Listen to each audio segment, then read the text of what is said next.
Hello everyone, welcome back diploma zone. तो students, जैसा कि आप लोग जानते हैं कि हम EM यानी कि इन्वायरमेंटल मैनेजमेंट जो आपका सब्जेक्ट है उसके चैप्टर वाइज जो उसको क्लियर करते हुए जा रहे हैं। तो हम 4 चैप्टर पीछे क्लियर कर चुके हैं। वो वीडियो अगर आपने नहीं देखी है तो लिंक कमेंट में मिल जाएगा या फिर चैनल पेज पे जाके देख सकते हो। तो आज हम 5वां चैप्टर देखने वाले हैं। 5वें चैप्टर का नाम है पर्यावरण पर प्रभाव तथा उसका आकलन, इन्वायरमेंटल इम्पैक्ट असेसमेंट। ठीक है, इसमें पहला ही टॉपिक है आपका कि ये क्या है, पर्यावरण प्रभाव का मूल्यांकन होता क्या है।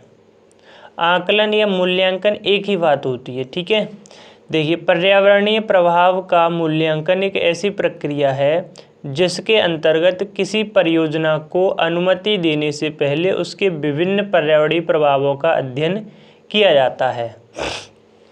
कैसी प्रक्रिया है ये? जैसे भाई कोई कंपनी है, ठीक है, अब कोई कंपनी जो है सरकार से परमिशन लेने आती है कि उसे माइनिंग करनी है यानी खनन करना है, ठीक है, ज़मीन खोदनी है, तो परमिशन लेने आएगी। तो भारत सरकार का जो विभाग है आपका, जो फॉरेस्ट डिपार्टमेंट है, उसका ये काम होगा कि वो जो है उस खनन से, उस खुदाई से जो पर्यावरण पे इम्पैक्ट पड़ेगा, इन्वायरमेंटल पे जो इम्पैक्ट पड़ेगा उसकी वो जांच करे। ठीक है, तो यही होता है कि पर्यावरणीय प्रभाव का मूल्यांकन, कि जो खुदाई करेगी, वो माइनिंग करेगी कंपनी, उससे पर्यावरण पर क्या प्रभाव पड़ेगा उसका आकलन करना, उसका मूल्यांकन करना। ठीक है, वही होती है, यही प्रक्रिया कहलाती है पर्यावरणीय प्रभाव का मूल्यांकन। ठीक है, नेक्स्ट कौन सा टॉपिक है? आगे है आपका भारत में पर्यावरणीय प्रभाव का मूल्यांकन। देखिए, भारत सरकार ने पर्यावरण की सुरक्षा को ध्यान में रखते हुए पर्यावरण एवं मंत्रालय का पर्यावरण एवं मंत्रालय नाम का विभाग की स्थापना की है तथा इसके बाद भारत सरकार ने पर्यावरण की सुरक्षा के लिए समय समय पर विभिन्न कानून पारित किए हैं जो कि निम्नलिखित हैं। जैसे पहला नियम क्या है? पहला नियम है कि 23 मई 1886 को पर्यावरण सुरक्षा कानून जो लागू किया भारत सरकार ने, किसके लिए? पर्यावरण की सुरक्षा के लिए। दूसरा पॉइंट है कि 27 जनवरी 1994 को एक अधिसूचना जारी की गई पर्यावरण से संबंधित। तीसरा है कि 4 मई 1994 में पर्यावरण सुरक्षा कानून में संशोधन किया गया। पर्यावरण सुरक्षा कानून लागू कब किया गया? 23 मई 1986 को, और 4 मई 1994 में इसमें संशोधन हुआ। चौथा पॉइंट, 10 अप्रैल 1997 को इसमें संशोधन हुआ। फिर 27 जनवरी 2002 को इसमें संशोधन हुआ, और तब से अभी तक जो है ऐसा ही चल रहा है, फिर कोई संशोधन नहीं हुआ है। तो ये जो है पर्यावरण में क्या है, पर्यावरण में प्रभाव के मूल्यांकन को जांच करने के लिए हैं, और इनकी सुरक्षा के लिए कौन कौन से अधिनियम हैं वो दिए गए हैं। 5 पॉइंट है, 5 पॉइंट ध्यान रखना। अब देखो इसकी विधियां क्या क्या हैं, पर्यावरणीय प्रभाव मूल्यांकन की विधियां क्या क्या हैं। एनवायरमेंटल इम्पैक्ट असेसमेंट, ठीक है, EIA, इसका फुल फॉर्म यही है, इन्वायरमेंटल इम्पैक्ट असेसमेंट। इसके मेथड, विधियां क्या क्या हैं। पहली, EIA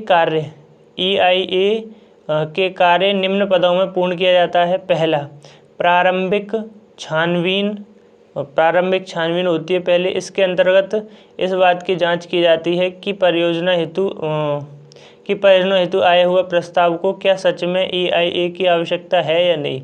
तो ये प्रारंभिक छानबीन में क्या होगी? प्रारंभिक छानबीन में यही होगी कि जो प्रोजेक्ट आया है, ठीक है, प्रोजेक्ट जो आया है उसके लिए सच में क्या हमको जांच करनी चाहिए या फिर उसके प्रभाव का मूल्यांकन करना चाहिए या नहीं करना चाहिए। और दूसरा पॉइंट क्या है कि तीव्र पर्यावरण प्रभाव का मूल्यांकन। जब पता चल गया कि मूल्यांकन करना ही है तो तेजी से करो। फिर तो इस प्रक्रिया में निम्नलिखित पद शामिल हैं। पहला पद क्या है? सबसे पहले उस परियोजना के पर्यावरण पर पड़ने वाले प्रभावों की पहचान की जाती है। ठीक है, जो मैंने बता दिया। उसके बाद क्या है, उस क्षेत्र का EIA किया जाता है जहां पर उसको स्थापित करना है। जैसे जिस जगह पे उनको माइनिंग करनी है, खनन कार्य शुरू करना है जिस भी कंपनी को, उस क्षेत्र का क्या करेंगे हम, उस क्षेत्र का विश्लेषण करेंगे कि भाई यहाँ पे जो माइनिंग होगी तो इसके जो और पास का क्षेत्र है उस पर तो कोई नुकसान नहीं होगा। अगला पॉइंट क्या है, परियोजना से होने वाले लाभ का विश्लेषण करना है। उसके बाद विवादित विषयों की सूची जिनका समाधान नहीं हो सकता उनको तैयार करना है। ठीक है, दूसरा चरण हो गया कि तीव्र पर्यावरण प्रभाव का मूल्यांकन करना है। तीसरा चरण क्या है कि विस्तृत पर्यावरणीय प्रभाव का मूल्यांकन। जैसे इसके अंतर्गत निम्नलिखित चरण शामिल है। पहला, आधारभूत तथ्य प्रभावों की पहचान करनी है, कौन कौन से प्रभाव लाभकारी हैं, कौन कौन से हानिकारक हैं। प्रभावों की भविष्यवाणी, ठीक है, प्रभावों का मूल्यांकन, योजनाओं पर नज़र रखना। तो ये विस्तृत पर्यावरणीय प्रभाव का मूल्यांकन हो जाएगा। ठीक है, तो ये 3 पॉइंट हैं, तीनों पॉइंट ध्यान रखना। एक बार फिर से रिपीट कर दूं मैं। क्वेश्चन पूछेगा EIA के मेथड क्या है, तो 3 इसके चरण हैं। पहला, प्रारंभिक छानबीन करनी होती है, फिर तीव्र पर्यावरण प्रभाव का मूल्यांकन करना होता है, और फिर विस्तृत पर्यावरणीय प्रभाव का मूल्यांकन। नेक्स्ट देखिए, इसके उद्देश्य क्या क्या हैं भाई। जब हम पर्यावरणीय प्रभाव का मूल्यांकन करेंगे तो इसके उद्देश्य क्या हो सकते हैं। पर्यावरण को सुरक्षित बनाए रखना, ठीक है, प्रदूषण मुक्त बनाए रखना और उसको संतुलित बनाए रखना, यही तो इसके उद्देश्य होंगे। इसके निम्नलिखित उद्देश्य हैं। पहला, पर्यावरण पर पड़ने वाले दूषित प्रभावों को कम करना या रोकना। दूसरा, विकास परियोजनाओं के अनुकूल एवं प्रतिकूल प्रभावों के बारे में जानकारी प्राप्त करना। ऐसी परियोजनाओं को ये बढ़ावा देना जो पर्यावरण को शुद्ध रखती हैं। यानी कि सारा काम किसका है, सारा जो है संबंधित उसी से है कि पर्यावरण को हमें दूषित नहीं रहने देना है। यही काम होता है पर्यावरणीय प्रभाव का मूल्यांकन करने का। ठीक है, परियोजना एक ऐसी प्रक्रिया है, परियोजना एक ऐसी प्रक्रिया को हटाना जो पर्यावरण को प्रदूषित करती है। तो ये पॉइंट मैंने बता दिया आपको। नेक्स्ट देखिए 5वां पॉइंट आ गया, पर्यावरणीय प्रबंध। अच्छा, पर्यावरणीय प्रबंधन, इन्वायरमेंटल मैनेजमेंट, ये क्या होता है। अब देखिए, इन्वायरमेंटल मैनेजमेंट का मतलब यही होता है कि पर्यावरण को मैनेज करना। ठीक है, उसके जो पर्यावरण है उसके वातावरण को संतुलित बनाए रखना। यह एक ऐसी प्रक्रिया है जिसके अंतर्गत विभिन्न पर्यावरण संरक्षण हेतु कानून बनाए जाते हैं तथा उनको लागू किया जाता है। इसके अंतर्गत मुख्य रूप से निम्नलिखित कार्य आते हैं। पहला, पर्यावरणीय प्रदूषणों का नियंत्रण करना मैनेजमेंट में। ठीक है, उसके बाद पर्यावरण संबंधी कानून बनाना, वनों के कटने पर रोकथाम, पर्यावरणीय शिक्षा का जागरूक को बढ़ावा देना। अब पर्यावरणीय शिक्षा को कैसे, जो कॉलेजेस हैं, स्कूल्स हैं, उनमें ये चैप्टर होना चाहिए, पर्यावरण के बारे में बताना चाहिए, तो इसको थोड़ा सा बढ़ावा देना। नेक्स्ट क्या है, प्राकृतिक संसाधनों का सदुपयोग करना, जैव विविधता की रक्षा। तो ये सारे पॉइंट क्या है, किसके, एनवायरमेंटल मैनेजमेंट के हैं।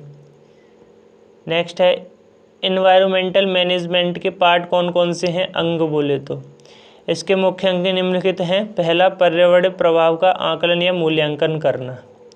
ठीक है, मैनेजमेंट के भी अंग हैं। मैनेजमेंट में भी क्या क्या होगा, उसका पर्यावरणीय प्रभाव का मूल्यांकन करना, जो उसके अधिनियम है उनको लागू करना। ठीक है, इनका नियोजन और स्थिति मूल्यांकन, ये सारे हो जाएंगे।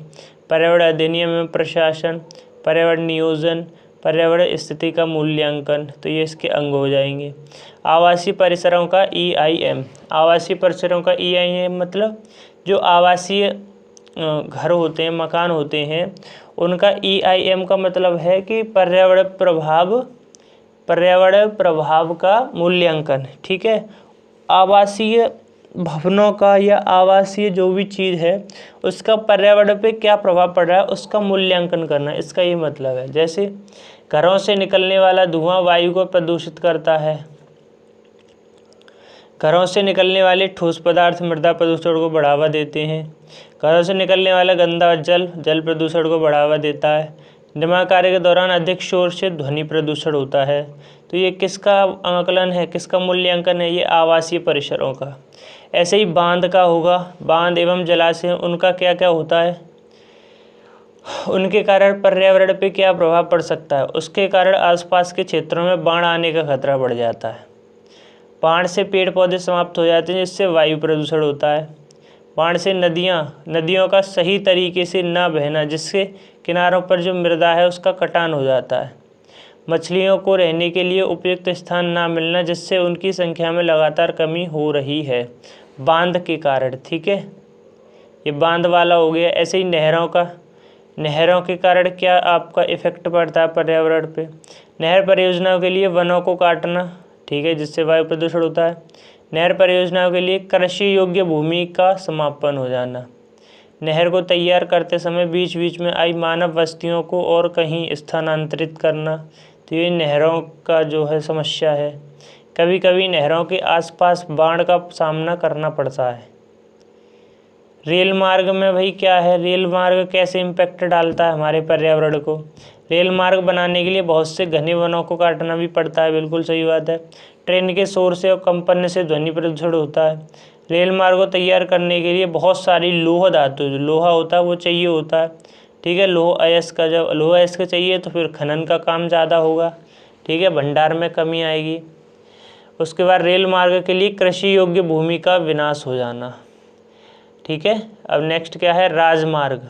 राजमार्ग यही जो हाईवे हैं, तो इनका लिखा नहीं है मैंने, शायद अपने आप लिख लेना, वही है। इसके क्या इम्पैक्ट पड़ेंगे, ठीक है। तो ये चैप्टर तुम्हारा कंप्लीट हो चुका है और इसकी पीडीएफ जो है आपको, पीडीएफ इसकी नहीं मिलेगी, आप खुद इसके नोट्स बनाओगे वीडियो को देख के, क्योंकि पीडीएफ आपको दे देते हैं तो आप लोग आलसी हो जाते हो, ठीक है।